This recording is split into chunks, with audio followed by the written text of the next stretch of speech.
32 মান চলি আছে নেকি। পখৰত অকণমান জিৰণি লৈ লৈছোঁ। জিৰণি লওঁতে ভাবিলোঁ আপোনালোকলৈ সৰু ভিডিঅ' এটা পঠাই দিওঁ, কিঞ্চিত আপোনালোকৰ লগতে বিশেষ নতুন খেতিয়কসকলৰ লাভ হওক বুলি। মোৰ ইয়ালৈ নগাঁও ঢিঙৰ পৰা নেমু ডাল 300 অৰ্ডাৰ আছে।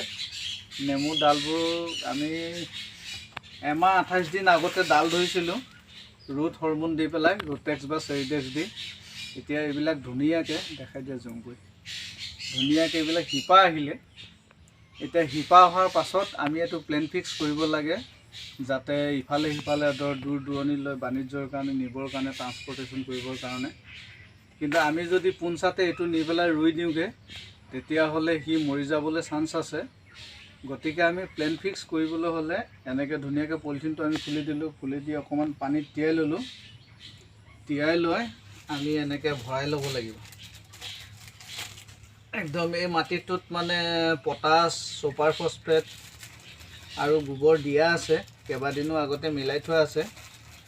প্ৰথমত চইলটো আমি বনাই ল'ব লাগিব, তেতিয়াহ'লে সোনকালে মানে গজন ক্ষমতা, বাহন ক্ষমতাটো আহি যাব। যিহেতু কম মাটি পায় ইয়াতে, আমি এতিয়া এইটো ধুনীয়াকৈ ভৰাই ল'লোঁ। ভৰাই লৈ এইটো আমি এবাৰ আকৌ পানীত তিয়াই ল'লোঁ। এইটো পানী এমক পানীত এনেকৈ তিয়াই ল'লোঁ। আমি যদি পানীত নিতিয়াকৈও ইয়াত ভৰাব পাৰিম, কিন্তু পানীত নিতিয়াকৈ ইয়াতে ভৰালে মানে যিমান সোনকালে প্ৰতিষ্ঠা লাভ কৰিব বা গছজোপা যি উঠিব, শিপাখিনি উঠিব, তাতকৈ দুগুণ সোনকালে হৈ যাব। যিহেতু এনেকৈ পানীত তিয়াই লোৱাৰ পাছত আমি ধুনীয়াকৈ ইয়াতে সোমোৱাই দিলোঁ। সোমোৱাই দি পেলাই চাৰিওফালে আমি ধুনীয়াকৈ টিপনি দি দিলোঁ।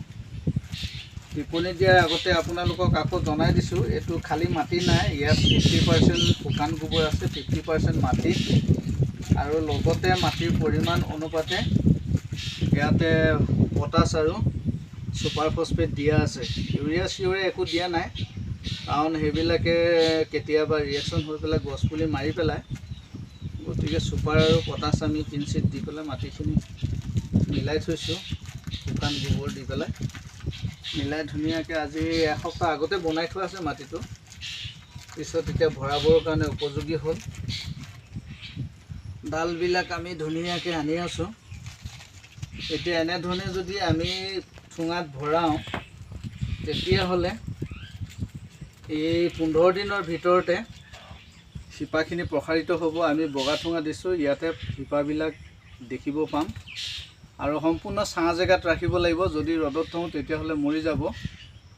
আৰু ছাঁ দিয়া থোৱাৰ পিছত 15 দিন পাছত এই পুলিটো বিভিন্ন ঠাইলৈ আমি ট্ৰান্সপৰ্ট কৰিব পাৰিম, যিহেতু শিপাখিনি সোনকালে গজি যাব।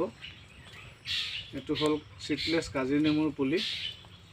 এই সৰু কিঞ্চিত কথাখিনিকে আজি দুপৰীয়া বেলিকা জিৰণিৰ সময়ত আপোনালোকক জনাওঁ বুলি ভাবিলোঁ।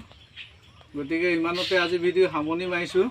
সকলোলৈ শুভেচ্ছা থাকিল। বাৰিষা সকলোৱে খেতি কৰিছে চাগে, খেতিয়কসকলে।